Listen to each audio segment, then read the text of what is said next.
Good evening, one and all.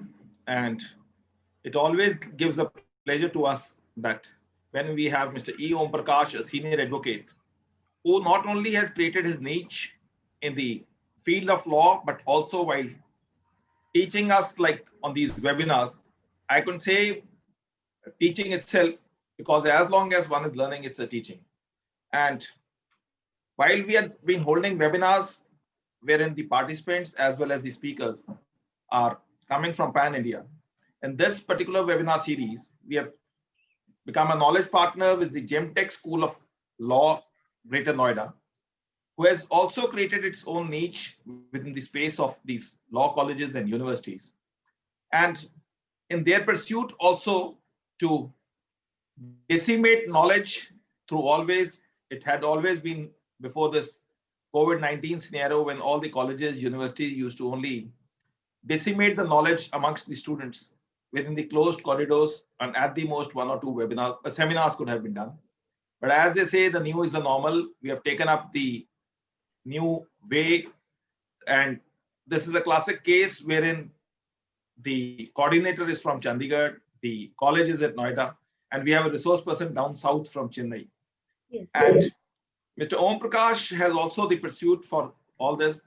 He also runs a webinar series by the name of Lex Study Circles, and they also have a YouTube channel, and they bring a lot of resource persons. So, but to bring, they say the best part in the cake is to bring the cherry on the top, and we have brought the cherry of that Lex Legal series to share his knowledge on a topic which, though during these COVID-19, because of the moratorium, etc., the insolvency and the bankruptcy code is slightly in the back burner.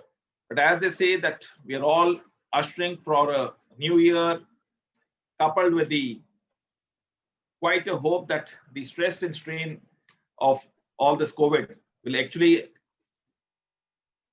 be a back burner, and we will be looking for a positivity. An insolvency in a bankruptcy court is a topic from Company Law and Securitization Act debt recovery tribunals as to whether we can have different, we can run before the debt recovery or the insolvency or in the Companies Act, etc. These were the issues which normally to a lawyer who had joined the profession prior to 2016 before the coming of the code always felt that what would be the way forward. And that's why, keeping in view this fact, we have captioned it as a new era. And initially we had decided with the two-part series with the GemTech College. Now, since the topic was vast, we thought that we will keep it in the three parts series. Two parts we have already shared on 26th and 29th. And the third part goes into the January. So that the topic is, as they say, especially when the students were there, I was talking to Mr. Om Prakash, they say that the understanding level of a student, etc., normally to the best is around 45 minutes. And that's why in the lighter way, they say that if you ask a teacher to even propose something for a vote of thanks or a welcome speech, their mind clocks automatically stops only at 45 minutes. So though we are quite sure that Palvi ma'am, when she takes the honors of vote of thanks, she will keep in a normal English word, what we say is kisses, keep it short and simple. So that's the best way forward. And without taking much time, I will ask Ma'am Palvi Gupta, who is the head of the GemTech, just to give an introduction of her college, and then we will request her by the end of the session for a formal vote of thanks. And to the participants who are watching us live on the Facebook and on this platform, Mr. E. Om Prakash, who has also been kind enough to accede to our request, as usual, whenever we ask the resource persons, to also, for any questions and questions which can be posed on the chat box, and he has happily agreed to share his knowledge. Over to you, Palvi ma'am. Kindly unmute yourself.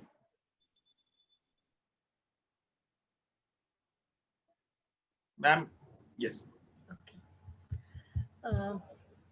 It's my honor to introduce my college, that is Jamtech School of Law, properly known as a GIMS Engineering Management Technical Campus, Greater Noida. It is established in 2012 to run various courses, and law has started in 2014. So we have a very beautiful campus. Definitely, when this physical college is open, definitely we call you, sir, over there to interact with our students. But our students are here virtually to listen you on a very important topic, and this subject they have in seventh semester as a optional paper also. So definitely, I am thanks to Vikas ji to give the platform, to share the platform, to share this knowledge with the eminent speaker. And definitely our student will be going to benefit with this your wonderful lecture, and participants will also be benefited. Thank you very much to take out time for your busy schedule and to interact with our students. Thank you very much, sir. Over to you, sir. Thank you very much for the nice words by Mr. Vikas and Pallavi Gupta. Good evening to one and all. It is a happy moment for me to be part of this knowledge sharing experience. But for the persistent request by Mr. Vikas, I would not have ventured into it. Though I had an earlier session in the same group, it had been Mr. Vikas who had been behind me for at least for about 2 months, requesting me that I should again come back on the platform for sharing my thoughts on some subject. Today we are going to have this wonderful opportunity of discussing on one of the important modern legislations on a subject which is one of the oldest in law. The law of insolvency and bankruptcy had been there for decades, and you had enactments covering the subject. And in terms with the changing times and in terms with the modern economies, there was a request for such a modern law, and we have this important legislation. So I thank these organizers for having given me this opportunity of sharing my thoughts on the subject. And this will be the first of the series of talks on this particular subject itself. Today, we are only going to look at an outline of this enactment and put it across to you as to how this legislation is ushering in a new era. When we speak about legislation, we need to basically know what is the background which has gone into it, what is the driving forces which are there. So for the purpose of this session, I have split up into 6 subheadings of the very law so that I can share my thoughts with you on all these areas. Firstly, we will have a small insight as to the background to the enactment of the code. Then we can look at the driving forces for such an enactment to come into place. Then what are all the essential features of this code and how the scheme of the code unfolds before us as to the different insolvency resolutions which it speaks of. Then what are all the subordinate legislations which are provided within this law. And finally, you can look at what is the adjudicatory mechanism which the code provides to us. Now, to give it in a nutshell, at the first instance, I would like to read out the object of this code, which gives a clear insight as to what is in store for us. If you see the enactment, the first objects of the enactment as set out in the law itself is that an act to consolidate and amend the laws relating to reorganization and insolvency resolution. So first they said it is towards consolidation and amend the laws. Secondly, they said it is in the realm of reorganization and insolvency resolution. Then of corporate person, partnership firms and individuals in a time-bound manner for maximization of the value of assets of such persons to promote entrepreneurship, availability of credit, and balance the interests of all the stakeholders, including alteration in the order of priority of payment of government dues, and to establish an insolvency and bankruptcy board of India. So from the objects as set forth in the law, you can have an outline of what the law is. As it first sets out, this is towards consolidation of all the existing laws. If that be so, Then the next question which comes up for is why there was a need for this new law, a consolidation of the existing laws. I just put it across a small points as to why there is a need. At the first instance, it is seen that the resolution of insolvency and bankruptcy was taking longest time. You have got the enough statistics on that, where it is said that India takes about 4 years for an insolvency resolution, rather bankruptcy or a liquidation of a company. Whereas in world markets, you can see that UK tops it with saying within 4 months. Then Singapore does it within 1 year.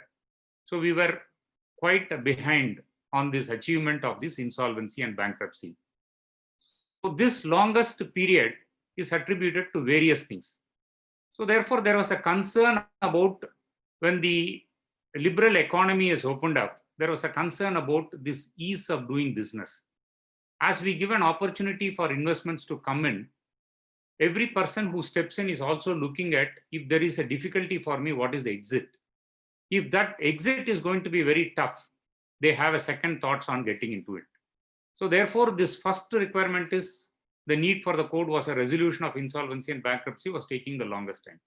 Then debt resolution of different categories were under different laws and forums. Like personal insolvency were covered under a different enactment.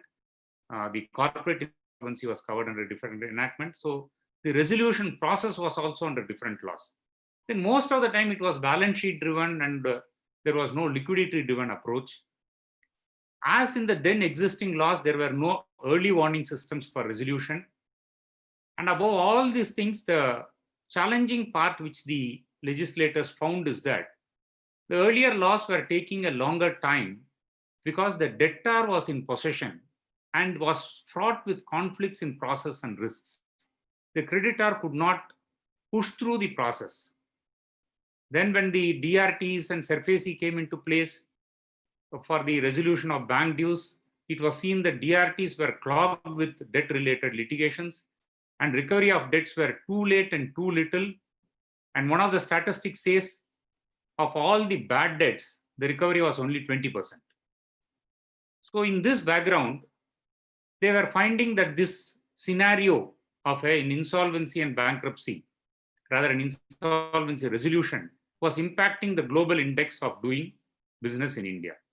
So with these few thoughts or with this need for a new law, the code came into existence in 2016. Now let us see what was the background which were available in the field prior to the code coming into force.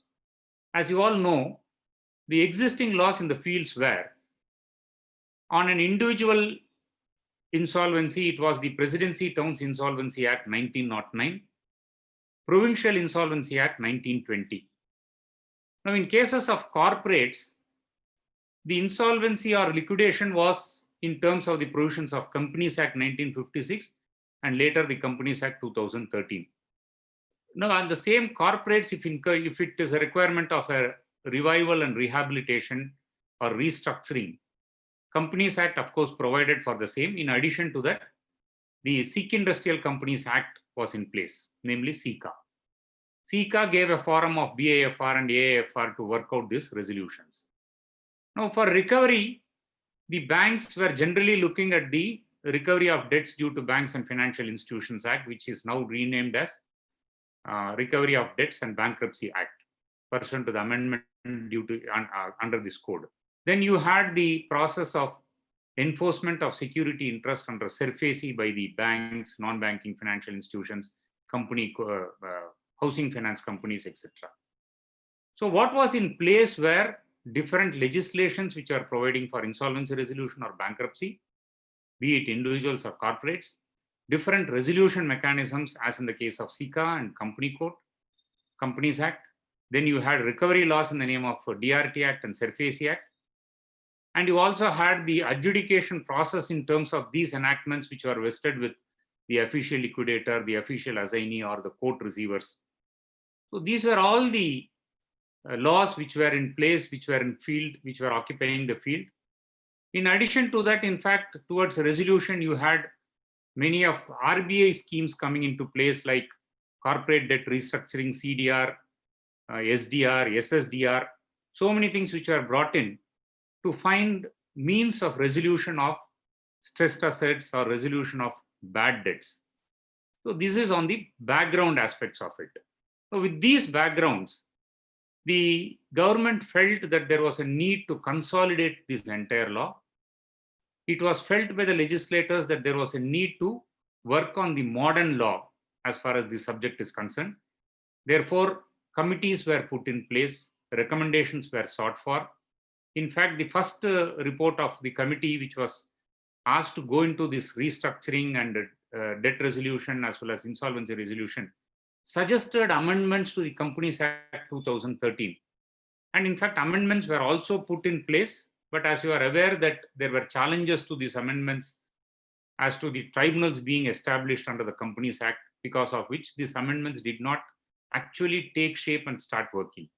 By which time the final report of the committee came into place, which suggested that let there be a comprehensive law consolidating all these aspects.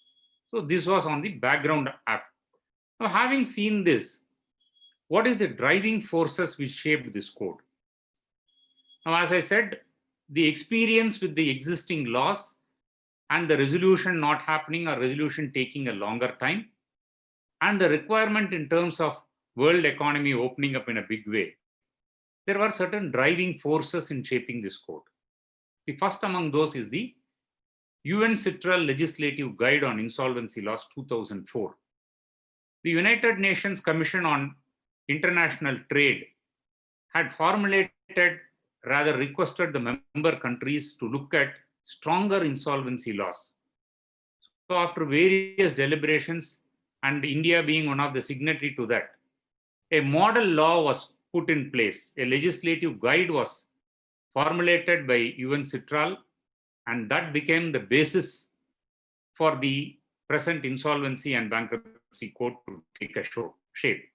Now, in addition to that, the government had a bankruptcy laws reforms committee called BLRC in place, which was required to examine all the aspects, hear all the requirements from different stakeholders, and come up with suggestions. One important aspect or a core aspect as far as this law is concerned, this BLRC continues to be an ongoing committee. Even after the act come into place, the committee is continuing to function. So as and when there are challenges which are coming up, the committee is required to get into it. That is how you have seen there have been various amendments which had come to the code.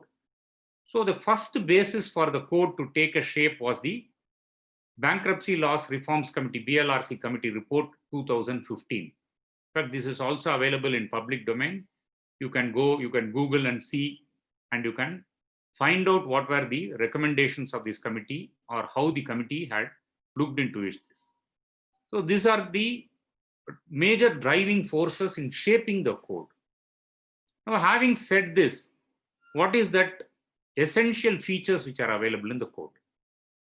The insolvency resolution is made as a time-bound program. As we have seen from the objects of the code, the major thrust being the maximization of the assets of an insolvent entity. See, this is a vast difference from the then existing laws. As you all aware, the moment a company goes for a liquidation, the moment an insolvency is declared against an individual, these assets were mostly dealt with as distressed assets. Most of the time, the sale of these assets or bringing into a kind of reorganization of the assets were taking a longer time. And in this longer time, you would also see that it was mostly as a case of a distress sale which was looked at. Now, the code makes a drastic change in that, in giving an emphasis or a thrust towards maximization of the assets. Then the essential feature of the code is that it brings about a balance sheet driven approach. What it seeks to look at the liquidity situation of a company. If there is a debt and if there is a default, they want the insolvency resolution to be put in place, because at the earliest point of time, you have the opportunity of identifying the stress situations by getting into the details of the corporate entity or the individuals. And another essential feature of the code is that, as the object suggests, it seeks to consolidate. So therefore, it is today a composite law for insolvency and bankruptcy concerning corporates, individuals, which also includes partnership firms and LLPs. In addition to this, the code brings in a driving factor of professionalism into the working system. The code provides for establishment of the Insolvency and Bankruptcy Board of India, which is given powers to make regulations to ensure the smooth functioning. Now, once this IBB is put in place, as we have seen, there is a drastic change in the earlier regime to the present regime. As I pointed out, the earlier regime was a debtor in possession, and therefore, lot of difficulties were seen. Now, the code changes this to a situation of a creditor in control. Now, once if they say that there is going to be a creditor in control, who is going to drive the situation? The code suggests creation of insolvency professionals, a class of its own. It provides for qualifications, it provides for registration, it provides for and empowerment of these professionals in the process of establishing insolvency professional agencies.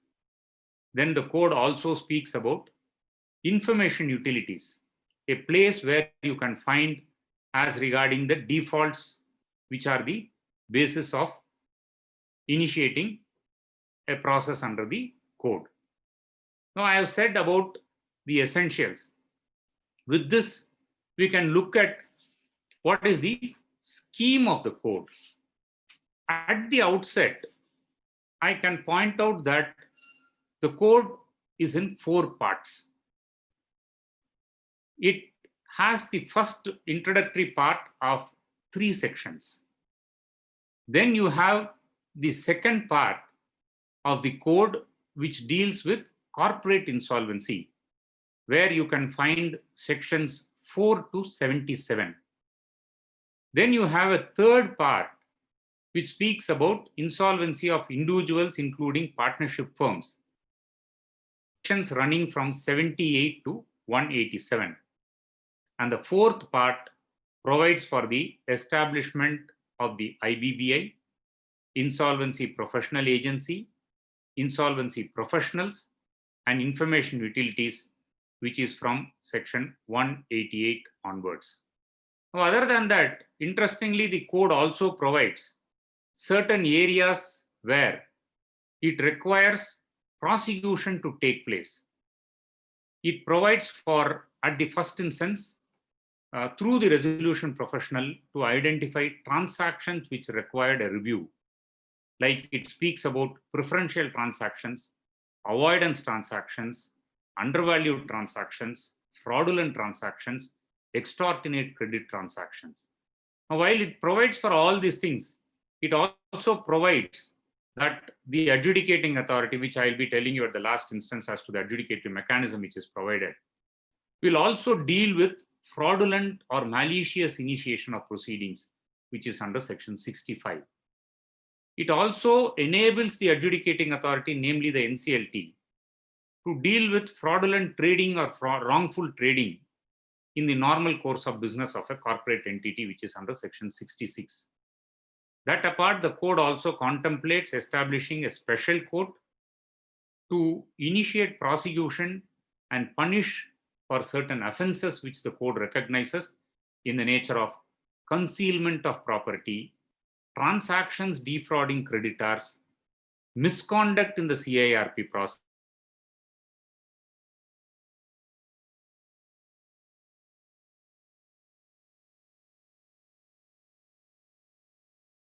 to creditors, contravention of moratorium of resolution plan, providing false information furnished in applications for non-disclosure, and so forth. So this is a broad outline as to how the scheme of the code unfolds before you. As I said, 4 parts: the corporate insolvency, individual insolvency, and this institutional mechanisms like IBBI, insolvency professionals, insolvency professional agency, information utilities. Then it finally provides also for the adjudicatory mechanism as well as areas identifiable as to initiation of prosecution for wrongful acts. Now, interestingly, it also speaks about what I would say is that a new area of approach in terms of providing jurisdiction only exclusively to the tribunals or the adjudicating authority. It effectively, therefore, bars jurisdiction of the civil courts. So it creates its own hierarchy of the judicial, rather justice administrative system in respect of issues which come up. Then it also provides the overriding effect. Most important as far as the modern legislations are concerned, and legislations which are under the economic realm, is that it seeks to override the then existing laws. So these are all areas which are unique in nature, which creates a niche as far as this code is concerned. Now let us see how the scheme of the code, as I said, one, apart from the different parts, one interesting thing which you can notice that any enactment will provide for a provision which has specific definitions for the terms which the code speaks about. Now here, under section 3, which falls in part 1, you have an extensive definitions of various terminologies. It doesn't end with that. In part 2, which deals with corporate insolvency, you have again in section 5 various definitions. Likewise, in part 3, which deals with individual insolvency, you have one more provision in section 79, which gives various definitions. So therefore, there are certain terms which are unique to the corporate insolvency resolution, unique to the individual insolvency resolution, and certain things which are specific in nature or which are general in nature, which are found in section 3. For the purpose of an academical interest, what you can look at is that section 3, if you go and see, the definition as regarding debt is of much importance. It specifically defines what a debt is in section 3, subsection 11. It is in a simple terms. The provision says debt means a liability or obligation in respect of a claim, which is due from a person and includes a financial debt or operational debt. So it says debt means a liability or obligation in respect of a claim. So therefore, what is unique is a claim. So let us see whether claim has been defined. Interestingly, in section 3, subsection 6, claim has been defined in one of the most extensive definitions which I have seen. It gets into it, every other aspect of it. For example, it says a right to payment, whether or not such right is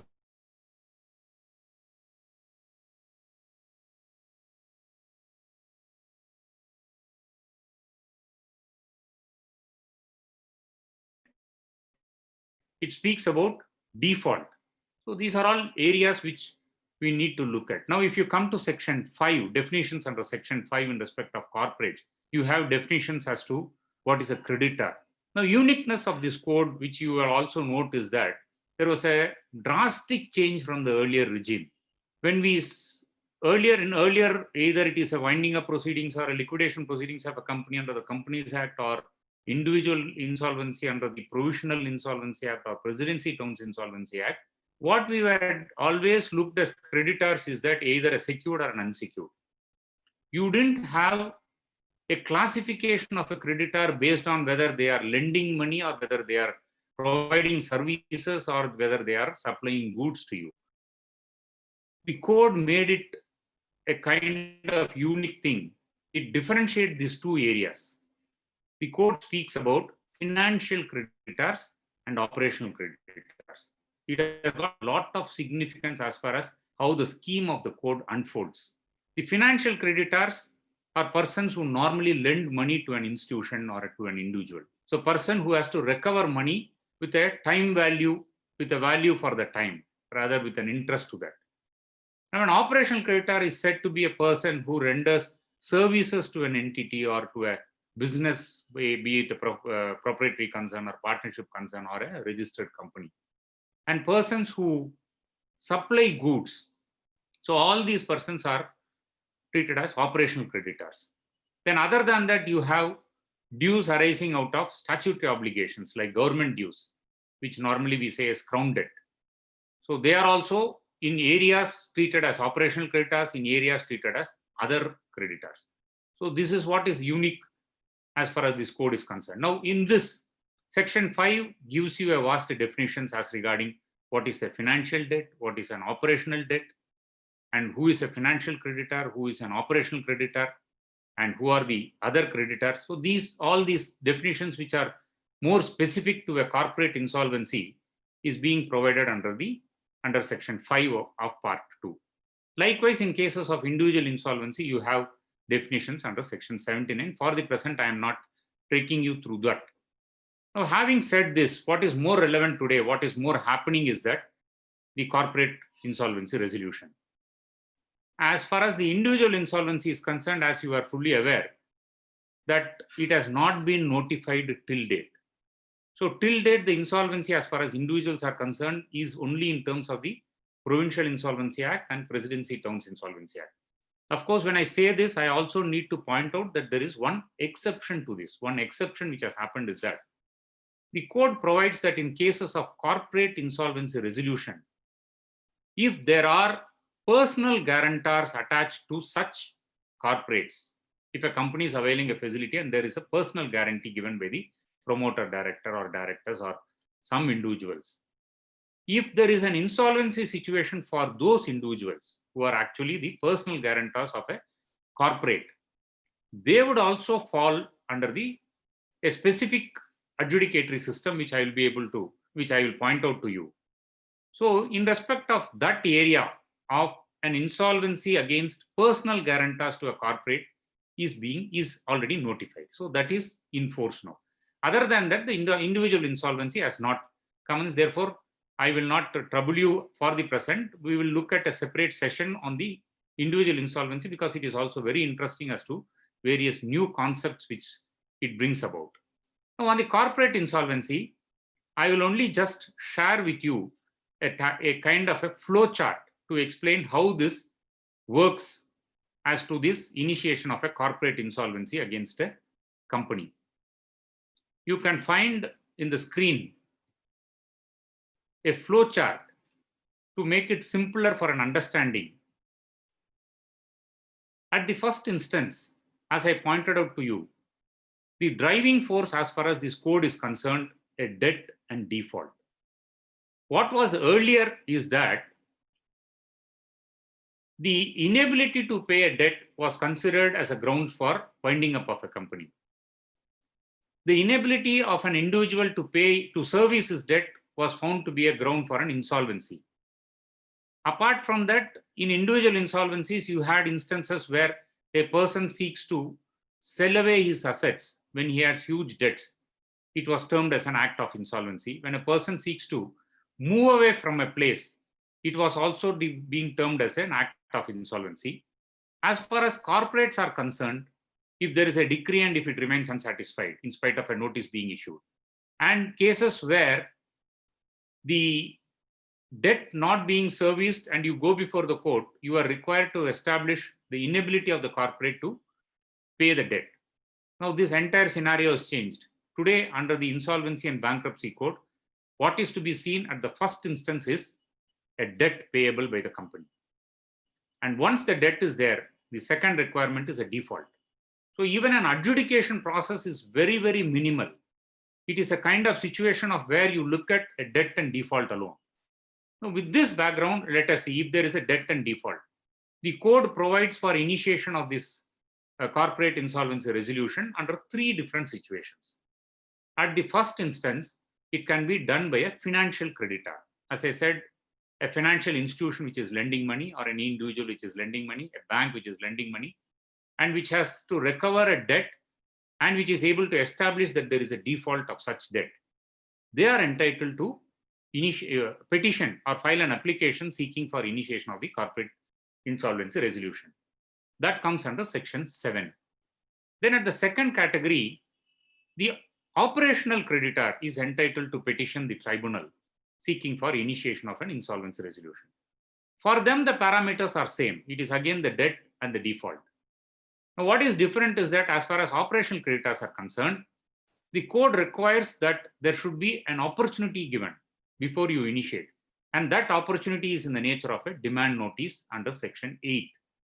You call upon the company to make good the debt, rather make good the default by paying the debt.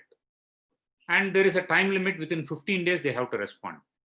Now, in that, what the code provides is that you can only show that there is some pre-existing dispute in respect of this operational debt, and that there is a suit or an arbitration proceedings pending on such pre-existing dispute.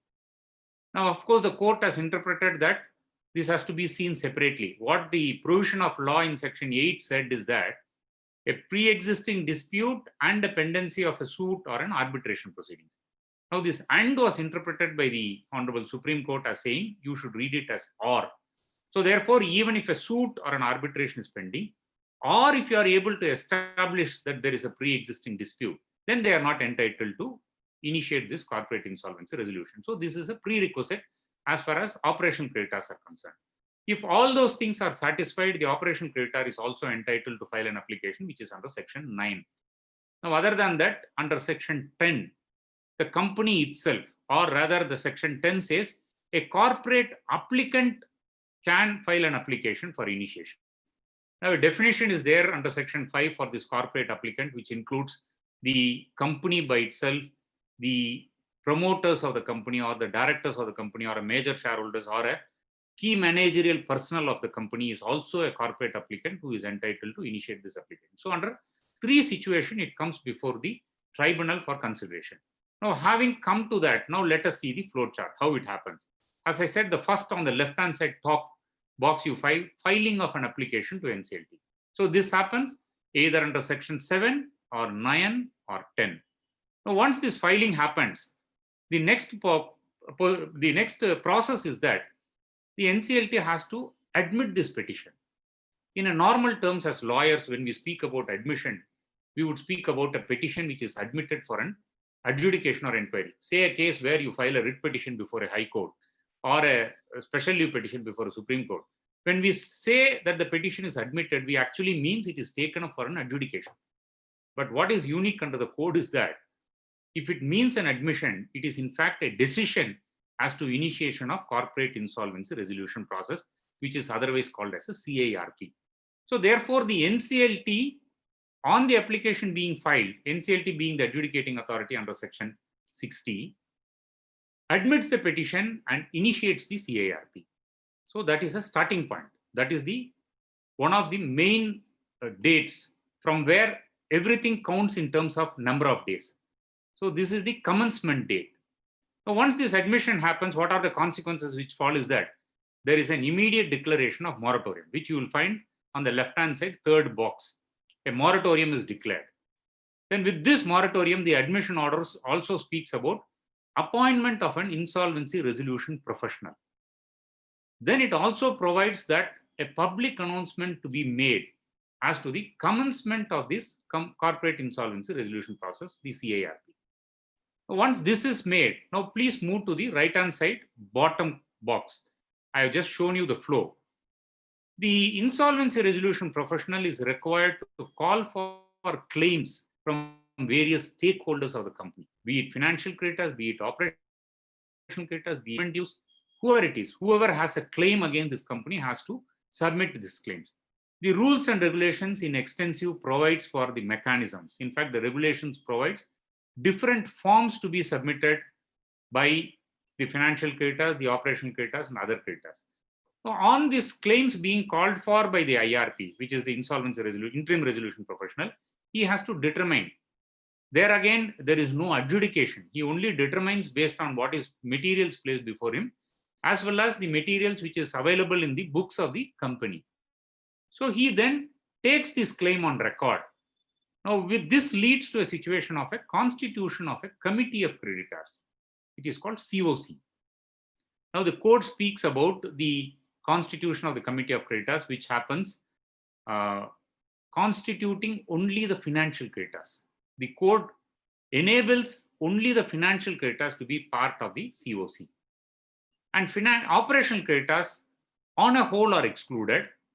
But if there is an operational creditor who has more than 20% of the total debt, or a group of operational creditors, they have a right to participate in the COC, but still they will not have a right of voting, because most of the things are driven by what the COC decides.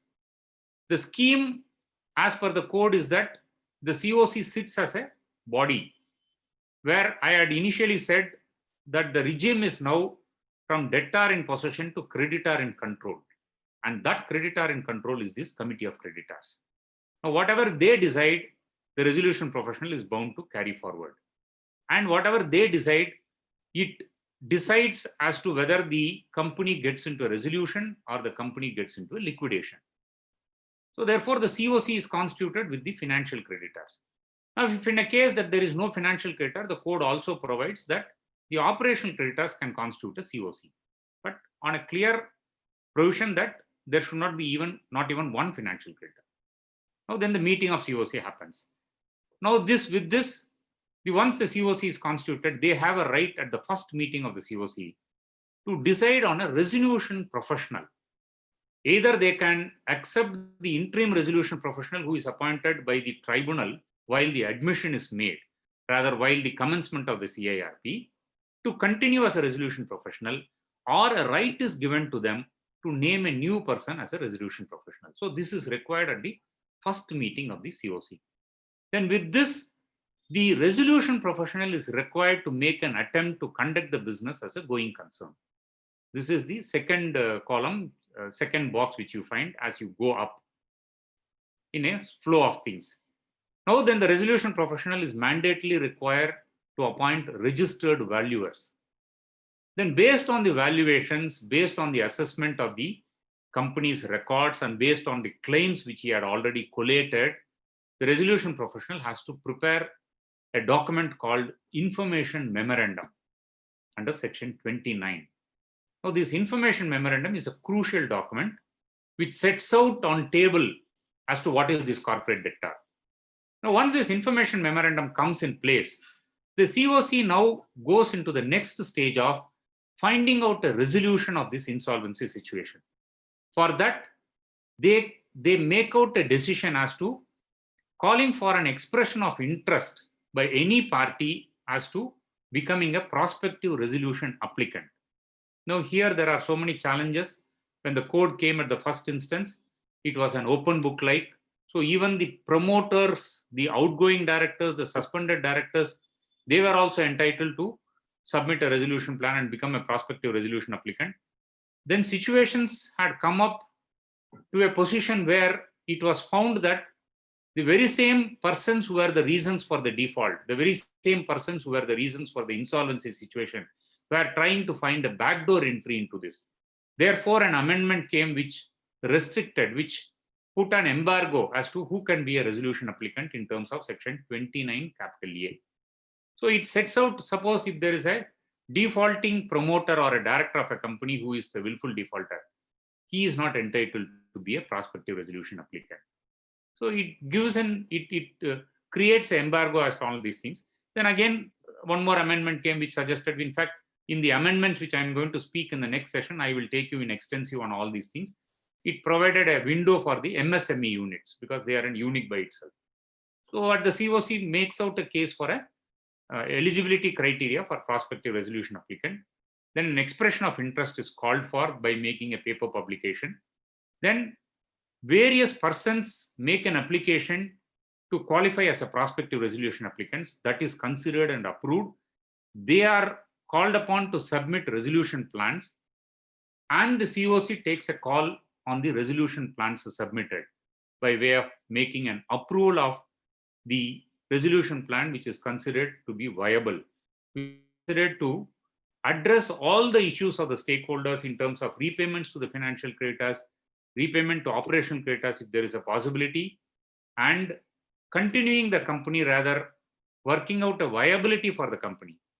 Now this resolution plan which is approved by the COC is taken to the adjudicating authority, namely NCLT, and the NCLT passes an order approving the resolution plan. This gives a closure of the insolvency resolution. Now, then there is a mechanism as to how the resolution plan has to be implemented. These are all consequential to that. Now, incidental to this, what is of some concern or what is of more importance for the topic of the day as to the new era which is ushering is that at every stage of this, when I put this box, if you happen to read the provisions of the code, regulations, rules, you will find every act of this has got a timeline. It sets out a timeline. For example, at the first instance, an application being filed, the admission order by the NCLT in terms of the provisions of the code has to be made within 14 days. Now, it is the wordings is such that it is mandatory, but of course, the Supreme Court has said that it is directory in nature. In any case, a timeline is fixed, something starts ticking from there. Now, as I said, commencement happens, moratorium is declared. This moratorium will be in force till the resolution or till a liquidation is coming into place. Then the appointment of insolvency, then public announcement. Now, all these things, public up to the public announcement, what is required is that the time when the insolvency interim resolution professional takes up, he has to mandatorily make a public announcement within 3 days. So there is no scope for missing out in these timelines because all these are again being regulated, monitored, supervised by IBBI. These insolvency professionals are required to keep IBBI informed by periodical reports, keep NCLT informed by periodical reports. So therefore, 3 days publication has to be made. Now, from these 3 days, if you move to the second column, bottom box, calling of claims and the submission of claims has to be made within 14 days. If you don't make it within 14 days, you miss the first opportunity. What is that opportunity? Suppose if you are a financial creditor, you fail to be part of the constitution of the COC. So within 14 days, it happens. And from there on, from the date of commencement, within 30 days, which means another within 16 days, the COC is constituted and the first meeting has to happen. So this is how it happens. But as far as the submission of claims, there is one more provision which says that even during the process of CIRP, claims can be submitted, but again with an embargo that it shall be within 90 days from the commencement. So therefore, if any claimant is there to a company which is being put to CIRP, if the claims are not filed at the first instance within 14 days or at the second instance within 90 days, you lose the bus and your claim stands abated if a resolution plan is approved. So likewise, at every stage, the eligibility criteria for the prospective resolution applicant has to be happened within 75 days. Then the expression of interest form G has to be published within 75 days.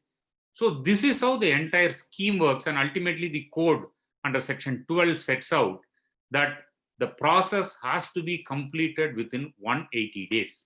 If there is no resolution in 180 days, consequently it leads to liquidation. Now there is one window which is opened up saying that if for some reason, if it is not possible within 180 days, you can go before the adjudicating authority, seek for a time, an additional 90 days is given. So it makes to 270 days. So this is the outer time limit. Now, subsequently, by way of an amendment pursuant to the decision of the Honorable Supreme Court, a further outer limit of 330 days is placed, which will include all the periods spent in litigations. So in total, within 330 days, the entire resolution should happen.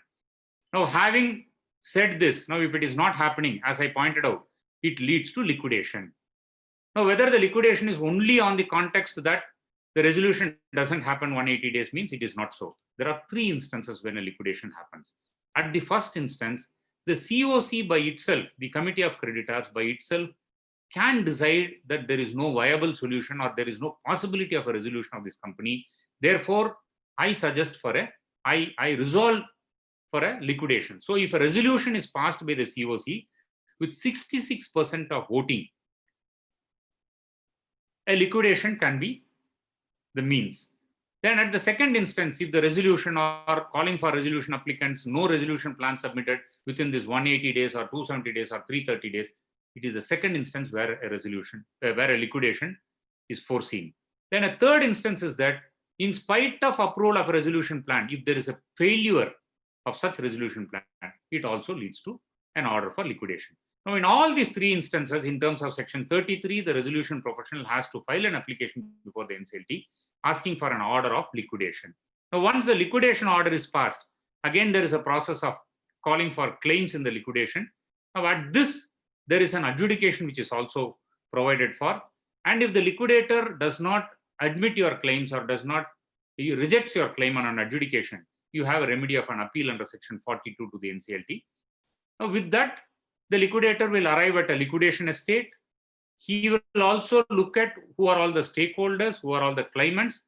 Now, with this, again, a time limit of maximum 2 years is provided, before which either the company should be sold as a going concern, which attempt can be at the first instance within 90 days, or the assets have to be brought for sale and sold and all the claims settled. Now, the code also provides for a distribution of the proceeds of sale in liquidation by a mechanism called waterfall mechanism under section 53. What is this waterfall mechanism? Is that if there is a first criteria, if the dues are satisfied with the first criteria, the other criteria will not get. So therefore, it provides a waterfall mechanism where at the first instance, secured creditors on pari passu with workmen dues for about 24 months preceding the commencement. Then it says unsecured creditors and employees to the period of 12 months. Then it says operational creditors. So in this manner, the mechanism of distribution is provided for under section 53. So this is roughly which I wanted to point out as a scheme which unfolds as far as this corporate insolvency resolution process is concerned. Now, this is the scheme of the code as it is, which opens up, as I said, you have this insolvency resolution as one of the main objects of the enactment. It has the maximization of asset as one of the main objects. It also has a provision of a professionalism being brought in within the system. Now, in this, during the CIRP period as well as during the liquidation period, a lot of onerous duties are there on the resolution professional, who is required to identify various transactions. There is a requirement of a review. Now, as I said, no more the debtor or the borrower is in control of the company. Now, the control is with the creditors, control with the COC.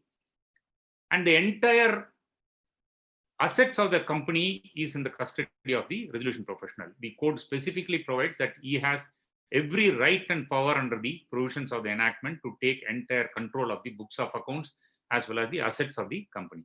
Now, with that, he puts through a process of various review of the accounts. He can go through for a forensic audit. He can go through for a transaction audit of the accounts, of the books of account, of the assets. So he has to make all efforts to bring in all the assets of the corporate debtor to be made available for the effective resolution. So in that process, he also is required to look at transactions which are primarily preferential transactions. And there is a look back period which the code specifies. You cannot open up everything, of course. You can look back for a period of 2 years. Then the code also speaks about related party transactions where the look back period is extended for 2 years. In the first instance, it is 1 year. Then you have transactions which you have to look at undervalued transaction. If the company had entered into some undervalued transaction, the liquidator has all powers to go to the adjudicating authority to nullify such transactions. Then you have fraudulent transaction. Interestingly, the code speaks about undervalued transactions or avoidance transactions, transactions which could have been avoided. Those transactions, if it ultimately is able to be established that this defeats the right of the creditors, the code defines that as a fraudulent transaction, because fraud, according to us, was entirely a different gamut. Now, under the code, if you speak about a fraudulent transaction, precisely they only say if there is a preferential transaction, if there is a avoidance transaction, which results in a creditor being defeated, that is a fraudulent transaction. So as I said, these mechanisms for prosecution in respect of all these transactions are there. Now, interestingly, when it speaks about all these transactions starting from section 43 to 66, which I read through you, up to 50, 51, then again 66, 65 and 66. The mechanism is that you can petition the tribunal to bring back all these assets. You can even make the parties accountable for that and seek for disgorgement of this amount. So this is one new area. And given the timeline, because as you know, under the Companies Act, when winding up proceedings were there, these misfeasance applications, malfeasance applications were there. The provisions for the liquidator to examine the misfeasance acts and malfeasance acts were still there. But we had never seen a cases where these were put to an effective manner in which assets were brought back. It was almost years together, these applications were dealt with company court and gone. But as far as this code is concerned, it gives in a situation of where you can petition the tribunal and bring back all these assets, make the persons liable for all their acts by way of disgorgement, seeking for recovery of these monies. So this is on this. Then, as I said, two important areas which you can look at is the bar of jurisdiction of the other courts. Like in section 63, it specifically says that there will be a bar of jurisdiction of civil courts. Likewise, in section 80, in cases of individual insolvency, there is a bar of jurisdiction of civil courts. Then, as I said, overriding effect of the enactment on all other laws. Section 238 is extensive, and you had instances where Supreme Court dealt with it. Then the other area, the other subtopic for our discussion is on the subordinate legislations. Now, very interesting you can look at, but apart from what the code provides for, it works out a mechanism of various subordinate legislation. Any act, you know that there will be always a provision for rule-making power. The government is provided with a power to make rules, to make it functional. So that rule-making power is there. You have rules which come into place. In addition to that, the enactment also provides under section 196 of the code to make regulations by IBBA. The IBBA makes in regulations. Therefore, for every aspect of the practicality or every aspect of the procedural things which have to be followed, you have regulations. Then you have circulars, guidelines. So there is a vast area of subordinate legislation. Interesting thing which I found is that the terminology which is used, you can find it even in the definitions and running through various provisions as you take this act and read through. Wherever you find a terminology which says prescribed, if a particular provision says as may be prescribed, your requirement to look is the rules. Whenever the word prescribed is used, what is prescribed is what is provided in the rules. Now the word specified is used at some places. If the section says as may be specified, what is to be seen is that the specifications are in the nature of regulations by IBBA. So the definition itself speaks about it when it speaks about definition of regulation. So wherever you find a word specified, it actually effectively means the regulations which are put in place by the IBBA. Then you have the other subtopic for our discussion is on the adjudicatory mechanism which is provided. As I said initially, the adjudication in terms of declaring an insolvency is very, very minimal. The Honorable Supreme Court has categorically said in 2 or 3 judgments saying that there is no adjudication process, but for finding out whether there is a debt and default. And in case of financial creditor, that is the end of the matter. There is not even a requirement of a notice. If it is an operational creditor, the further requirement is to just examine and see whether there is any pre-existing dispute. If it is not provided, then admission automatically happens. Now, having said this, what does the code provide as an adjudicating authority? Section 60 says that in respect of corporate insolvency, the adjudicating authority shall be the National Company Law Tribunal, which is NCLT. Under section 61, the appellate authority of the corporate insolvency shall be the National Company Law Appellate Tribunal, which is NCLAT. Now, as against this order of NCLAT, there is only a limited appeal on purely question of law to the Honorable Supreme Court under section 62. Now, seeing this with the bar of jurisdiction, you can find as to how this adjudicatory mechanism, or rather the hierarchy of the justice delivery system, is put forth. In case of individual insolvency under section 179, the adjudicating authority is the Debt Recovery Tribunal, namely DRT. And the appellate authority is the DRAT under section 161. And likewise, a further appeal on a very, very limited question of law is to the Honorable Supreme Court under section 182. So therefore, the hierarchy of justice delivery system as far as the entire adjudicatory mechanism is vested only with NCLT, NCLAT and Supreme Court, DRT, DRAT and Supreme Court. I need to only point out 2 things from this. At the first instance, as I said, in cases of personal guarantors to corporates, their insolvency resolution, though would be a personal insolvency resolution, if there is already a company which is undergoing a CIRP, the adjudicating authority would be NCLT. This is provided under section 60 by way of an provision explanation. So this is today operational. This is one thing. So if an individual other than not related to a company and other than not related in any CARP which is in force, his adjudication of insolvency shall be only before the DRT and the appellate authority being DRAT and the Honorable Supreme Court. This is one.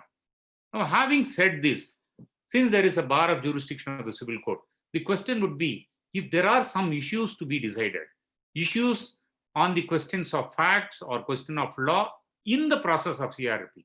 For example, if there is some recovery to be made, if there is some, for example, if there is some obstruction to the CARP or obstruction to the assets being taken possession, or cases where there may be some assets of a third party which is in the custody of a company. Now, company having undergone a CARP, the insolvency professional takes possession. Now, if these questions come up for consideration, is there any adjudicatory mechanism? Yes, it is provided. Under section 60, subsection 5, it specifically says the NCLT will be the adjudicating authority in respect of all questions of law and fact which arises during or after the CARP process. Likewise, an individual insolvency also, it provides that the DRT. So therefore, at the jurisdiction wise, it specifically restricted with this, and jurisdiction wise, it also restricts the jurisdiction of the civil courts. Now, this is what I would like to just put it across as a thought. Now, having seen this, the question which comes is that, what is that new era which is assuring as far as this insolvency and bankruptcy code? At the first instance, as I said, a major shift from the situation of where an insolvency was tested, whether the company was solvent or not, whether there is an ability to pay or if there is an inability to pay. And the second situation, even during the process of the liquidation or winding up or insolvency, the persons, the debtor was in control. So at the first instance, the major shift is that from that scenario or from that realm of the field, we have now moved to a situation of debt and default. Today, what is required is that from a simple balance sheet, you can point out that there is a debt payable this company or a case of an individual. Now, second requirement what you have to show is that this debt is in default. If this debt and default happens, the insolvency resolution process starts. So this is the new era which we are. There is no more a scope of contesting or arguing, saying that company is not insolvent, the company has got a lot of solvency, the company has got a lot of viable plans, it is a very good going concern. All those things are immaterial so far as a debt and default is shown. Now then, the second thing which I pointed out is that once a CARP or once an insolvency resolution is commenced, what happens is that the creditor is put in control. Now the entire driving force is with the creditor, rather the committee of creditors. Then the third thing which I said is that the very object which it is looked upon is the maximization of the assets. And this they are seeking to achieve by fixing up time-bound programs. That is where I pointed out the code specifically says that the resolution professional shall continue to keep the company as a going concern. So there is a time limit. There is a stalling of all the actions against the company, but you continue the company's activity. You would have seen, in fact, if you read the judgment of Honorable Supreme Court in SR Steel, when the CARP was in process, under the control of the RP, the company made huge profits. It brought in, it had a huge turnover over a period of 2 years, which runs into crores of rupees. So this is what it is seeking to achieve. Then the further area which is sought for is resolution. Today we are not talking about the moment an insolvency steps in, liquidation or bankruptcy. That was what we had been looked at. Today it is gone to a situation of looking at a resolution, be it a company or be it an individual. Like when I speak about the individual insolvency, I will point out that there is a process called fresh start and there is a process called repayment plan. So at the first instance, the code seeks to look at a resolution to happen.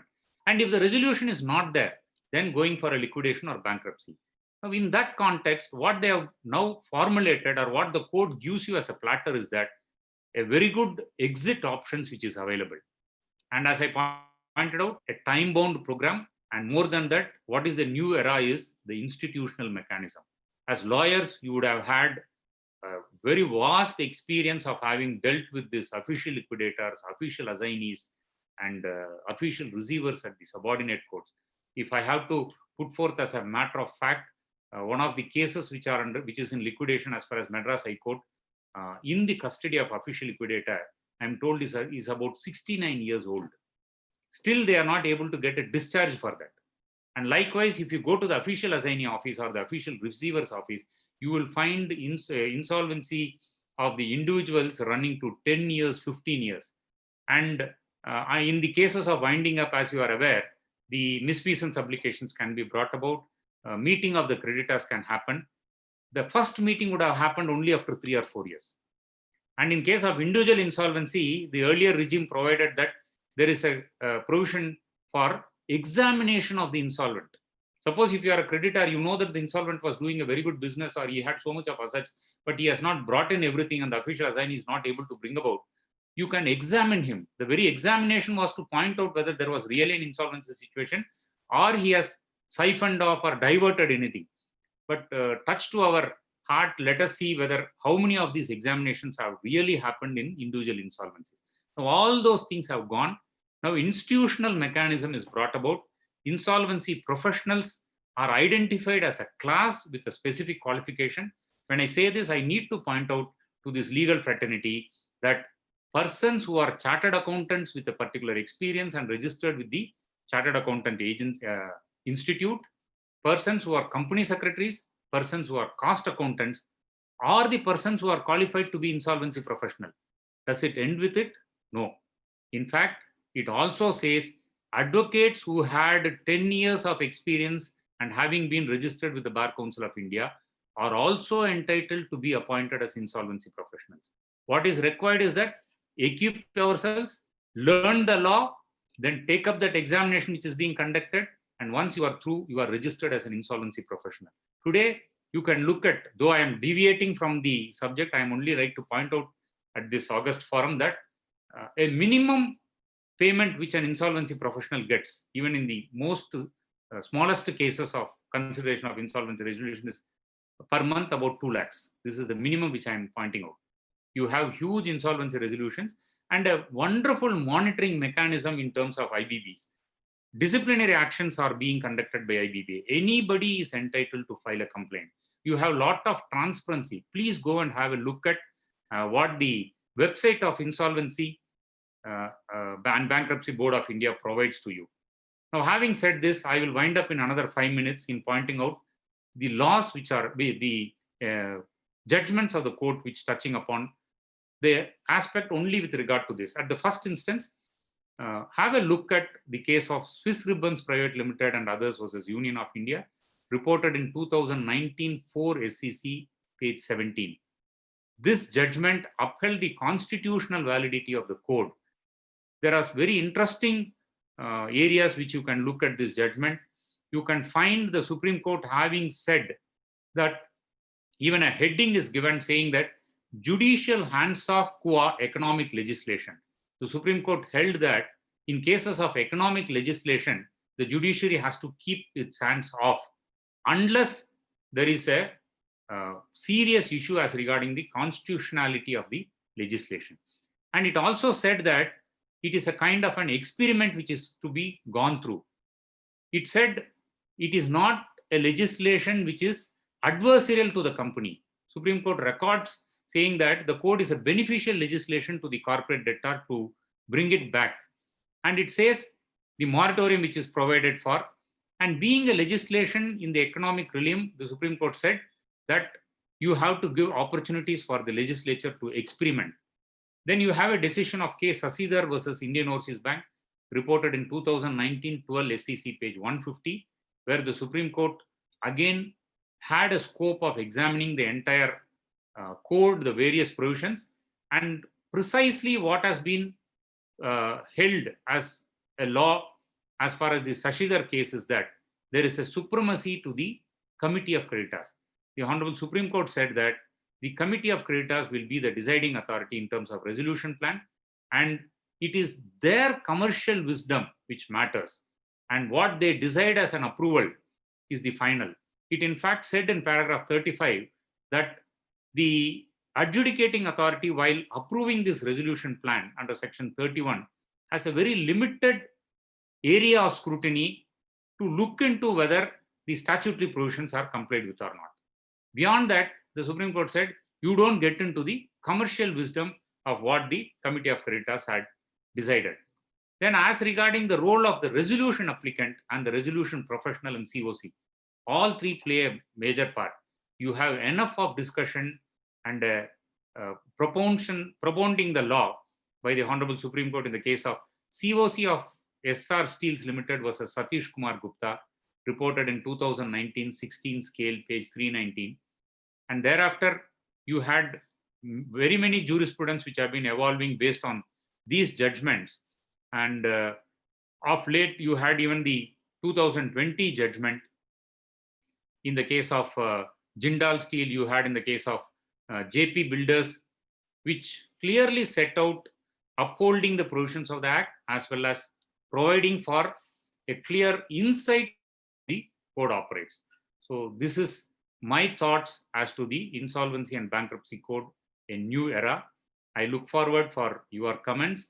I will be happy if I need to clarify something or if I can add something. I will also invite any member who is able to add on to whatever I have said.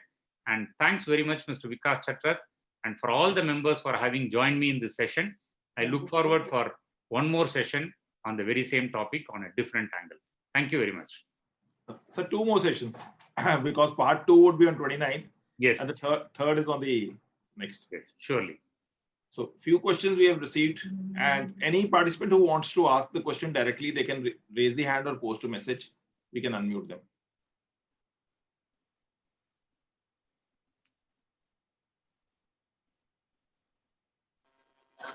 Thank you very much for such an engaging session. I believe none of the sessions have gone to such a depth like Mr. Om Prakash has done. So I have posted this in the chat as well. You can show your video. I'm not in a position to show the video if you don't mind. Yeah. I will reach out to Council Mr. Om Prakash separately. So my question was this. Yes. Especially when it comes to section 18 explanation, Yes. where the COC, where the assets of the subsidiary are not to be taken into account under the resolution process. But when you go to section 28. 28, Right. there is a very peculiar word that Committee of Creditors, you have to obtain the prior approval of the Committee of Creditors for making a substantial change or Yes. change in the board of the subsidiary. Yes. Isn't this a paradoxical wording? And especially, when you have left, when you as in the legislature have left a lot of room for the regulations to come in, especially in a tightrope walk like IBC, don't you think it's an overreach, so to speak? And I would certainly disagree with you on the compensation part for RPs. There, especially down south, possibly I'll connect with you one-on-one to say the ground reality as to what they're getting. Yeah, I do agree. Now, section 18 speaks about the powers of the RP in taking possession of these assets. Primarily, it is on the context that he has to take into his custody all these assets. Now, only explanation says in case of subsidiary. Other than that, explanation also provides in cases of assets which are owned by third parties, which are in the custody of the corporate debtor, say in the case of a bailment. So those are excluded, those you cannot. So these are all giving options for a smooth working of the system. But 18 is in the context of the powers of the resolution custody, right? Vesting with everything. Now, when you come to 28, 28 is a section which effectively enables the COC to decide on certain things, as well as it says that unless what are being provided in 28 is not being decided by the COC, RP cannot do that. For example, in interim finance to be obtained, unless the COC agrees upon it, RP cannot do it. Now, 28 is on a larger. Suppose if you look at what the Honorable Supreme Court said in case of the approval of resolution plan, something like the commercial wisdom which the Supreme Court spoken is to be seen in 28. So in a commercial wisdom under section 28, in fact, as you said, there is a paradox. In fact, 28, one of the provisions says, LIM says that the COC can even decide about selling certain things. On a whole, if you see the scope of the code, or rather the scheme of the code, it doesn't mean a sale at that point. But still, please look at 28 again, it provides for. Therefore, it is what a commercial wisdom which is left with COC. And it is also the area where the COC can make its own decision for the best interest of all stakeholders, or for best interest of looking at a resolution under the CIRP process. Therefore, though it may seem as a paradox, it is actually not so, is my view. Yeah. In fact, Dr. Sirikant is also a speaker. He also takes talks on different platforms on the webinars. Yeah, very nice. This is by Mr. N. He says, is there any basis on which the court selects the IRP? There actually, if it is a financial creditor's petition, you have to name an IRP. If it is a case of an operational creditor, you have to name an IRP.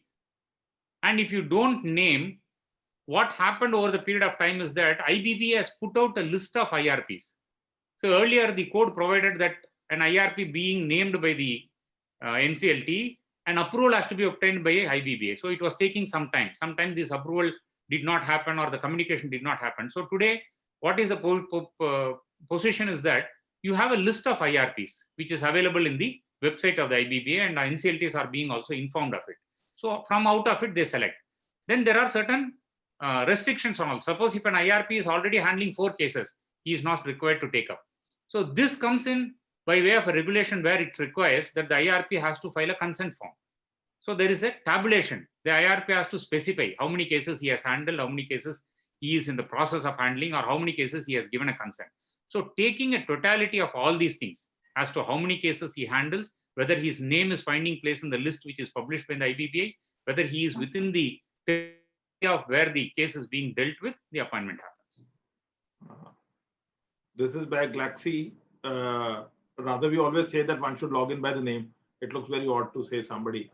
It says, what is the difference between a financial creditor and an operational creditor? Yes, there is a specific definition clause itself in the Act. A simple reading would be a financial creditor is a person who lends money to the company. But it doesn't end with that. It in fact says that any money which is received by a corporate debtor which has a time value for it. Suppose if it has to be returned with an interest, or if it has to be returned with some kind of additions to that, if you provide a time value for it, it is a financial debt. Now coming to operational debt, it primarily debt which arises on account of services being rendered and supply of goods and other things for the regular functioning of the company, and all other categories. So there is a definition, you can read that, because if I have to read into it, it takes a lot of time. Yeah. Broadly, I'm just putting across on 2 categories. Could you explain why there is a liquidation / winding up of both under the IBC and Companies Act? Today, there is no more winding up provisions under the Companies Act. Though the provision is there, amendment has come, and amendment makes it very clear in cases of winding up, you have to invoke the provisions of IBC. So there is no more a parallel functioning of it. All winding up everything is only in terms of IBC. So where an attempt for resolution or liquidation. What is the regressive step that the amounts to petition for IRP was raised from 1 lakh to 1 crore? For example, this will affect the rights of the employees to effectively claim their outstanding salary. Yes, I think this is my next session on the amendments which we are looking forward. So you can wait for one more session on this. Divya Nandwani, what are the benefits provided to secured creditors as compared to unsecured creditors? As per the provisions of this Act, if a company goes for an insolvency resolution, can an unsecured creditor take benefits from the given law? Of course, it opens up a kind of benefit. One thing is that let us assume what you are asking about secured and unsecured is only in the case of financial creditor. Because there may be instances of an operational creditor also having security, and let us not get into it. For a financial creditor, whether it is secured or unsecured, they form part of the financial creditors in terms of voting rights. Today, an unsecured creditor has also got a better right. Imagine a situation that there is a company which has got a secured creditor by virtue of the due recoverable, they have a voting of only 10%. And you have an unsecured creditor who has a due recoverable with a voting rate of 90%. So you have a very good situation of it. Then, but however, in case of liquidation, a secured creditor has a means by which he can stay outside the liquidation and he can still enforce all those things. Or he can surrender his security to the liquidation estate and be part of it. That area is again an evolving jurisprudence, because Supreme Court has dealt with in 1 or 2, and there is one case which is pending as to whether in a liquidation process or in a resolution, whether the secured creditor and unsecured creditor has to be treated on par. Today, in terms of whatever is happening, if there is a secured creditor who has got a voting right, they decide in a manner that the distribution or whatever realization, they take the maximum. And even in the waterfall mechanism under section 53, it is differential. Secured creditors stand on the top, unsecured creditors go to the bottom. But as I said, in the COC, you have an opportunity. And if in case of giving up the security, there is a possibility of an equitable distribution. But still, this is a gray area which, by virtue of interpretation of the courts, it is going to take shape. Before we take this step forward, the next question, could you explain the waterfall system, waterfall mechanism? Because a lot of students are young students of law. Yeah, maybe what I can do is that I will just screen share the entire waterfall, a small note on the waterfall mechanism, which will give a clear clarity. Yeah, and we will also share it on the WhatsApp group. I don't get you.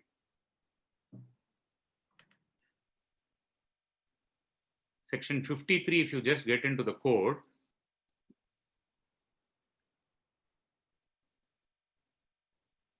can I have the screen share now? 1 minute. It's on. Yeah.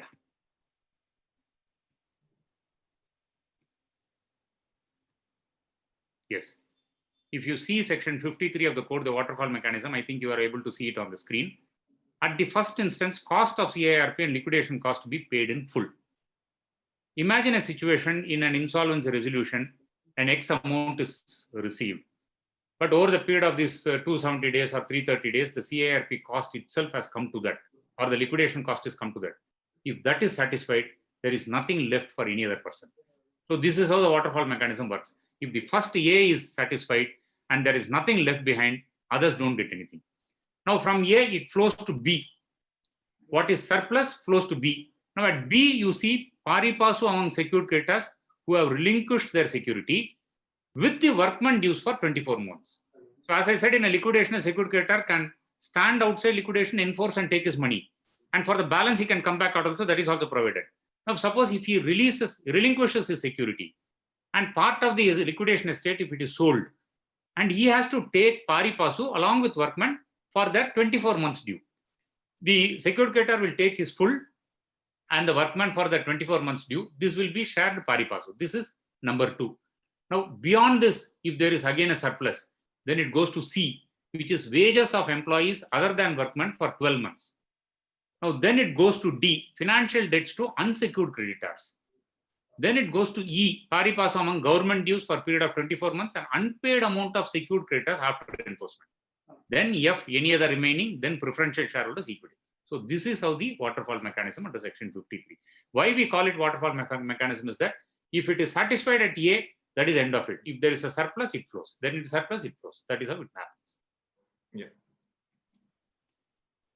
Few questions I will take from the Facebook since we have received that. This is by Mudassir Ahmed. As per the new amendments, can a debtor file an insolvency petition pending recovery suits? Will the creditor come under the preview? Amendments, we will have it in the next session. Okay. This is by Damrudar. When a party fails to file Form B within the time limit, can it file B belatedly? Yes, as I said, at the first instance, 14 days. Then, in terms of regulation as well as section amendment to the section, 90 days time is there. This is during the CIRP period.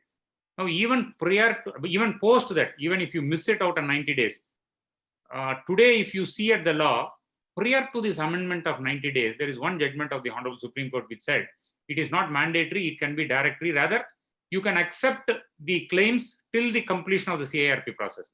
But what consequently happens is that if you are a financial creditor and you have filed a claim much later, though your claim will be accepted, you cannot question any of the decisions which have been taken. You may have a very good voting right, But having lost is lost. Whatever decisions taken is final. So it will not affect whatever has been taken. From the day you are admitted, you will be entitled to participate in the COC. So post 90 days, till now, still people are invoking section 65 and going before the adjudicating authority. And if sufficient grounds are found, they are permitting you to lodge the claim and it will be taken. Suppose if the resolution has happened, resolution plan is approved, post that there is absolutely no chance. Now in cases of liquidation, again there is an opportunity for filing. So if you have missed in CIRP, but the company goes for liquidation, then you have an opportunity again. This is by Aruna. As per the amendment of the Insolvency Act of 2020, it comes under preview of this act if debtor files an IP before the court during dependency of any recovery cases filed against him by any creditor. I think it requires more clarity as to what is the question. But in any case, if it is concerning an amendment, we will have one more session on the amendments. My next session is going to be only on amendments. Amendments which came, what is the reasons for these amendments, and each consequences of the amendments. Maybe the person can get a clarity once that session is over. This is advocates with 10 years can become for resolutions, but can he do an effective judge if he is not well versed with the accounts and finance? He cannot. Rather, in fact, it is not a question of only an advocate with 10 years experience. You have to undergo a test. And that test will put you to test as to what are all the capabilities you have. So unless you clear yourself of the examination being conducted by IBBI, in fact, originally it was only a provisional registration, then a final exam. Now all those things have been cleared. You have to clear the examination. Now, in fact, they have also provided, they assess you by way of group discussion. It is something like your civil service examinations. You have to clear the exam, then you have to go through the process of an interview and assessment in a group discussion, then the registration happens. So by that time, unless you are equipped to all those things, you cannot. So there is a requirement of knowing something on these accounts, everything. So last two questions we are taking. This is by Abhishek. According to the latest scenario, order of Prime Ministry, no EMI till lockdown. Some companies have not followed the orders to take EMI and harass the creditors. What is the solution in such a case? So it ultimately boils down to the point whether there was a default or not. And if it is a financial creditor, scope is very, very limited. If it's only an operational creditor, then pre-existing dispute has to be shown. So whether the EMI was taken or not becomes a question of, at least at the first instance, there is a debt. There is no dispute on that. At the second instance, it is only a question of default. Now, in cases of banks, financial institutions, you all know very well, they always have a right to recall at any time. So the moment a notice is issued, it is termed as a default.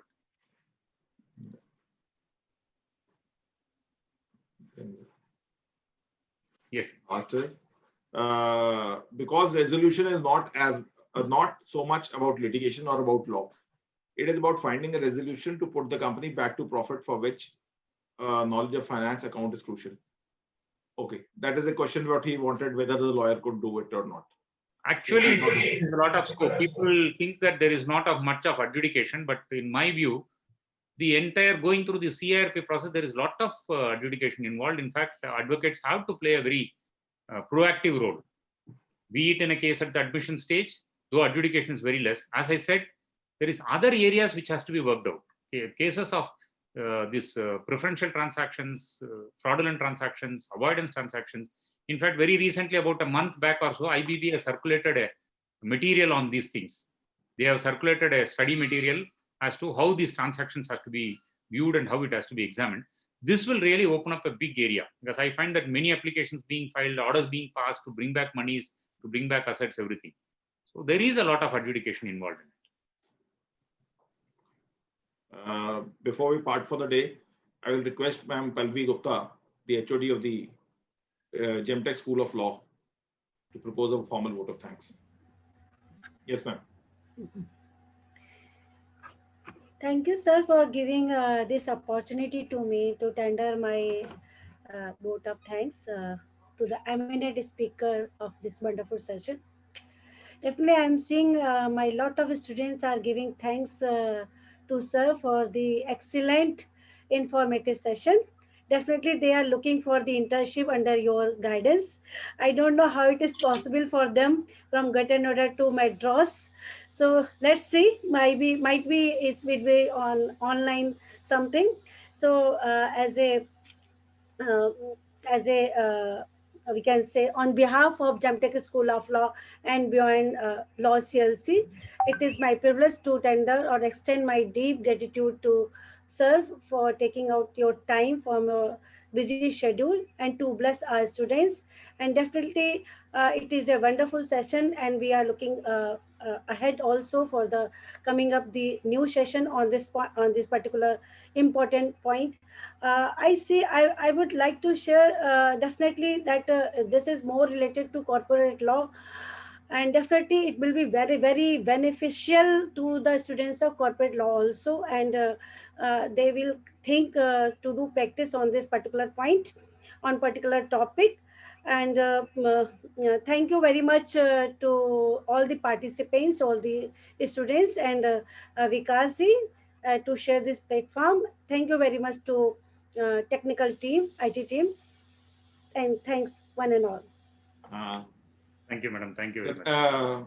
Mr. Armin has asked about the next session. We have already shared the WhatsApp link, wherein we will also share the notes prepared by Mr. E. Om Prakash, the senior advocate, so they can connect for this thing. And second session will be on 29. But for having details, you can follow us on Facebook, Instagram, or LinkedIn, where we post the invites. And tomorrow, we would have a session on partition disputes, issues, and controversies. That is by Chitra Sampath, senior advocate, again from Madras High Court. She has also shared the knowledge on this platform. She's a very erudite speaker. And before we part for the day, a special thanks to the Gemtech school students who participated. I know that the topic for some of them, as they say in Hindi, baat sir ke upar se bhi ja sakti hai, but it's a session where one would, if actually see there's a good career ahead for any student of law or anybody who wants to make a career in this insolvency and bankruptcy court.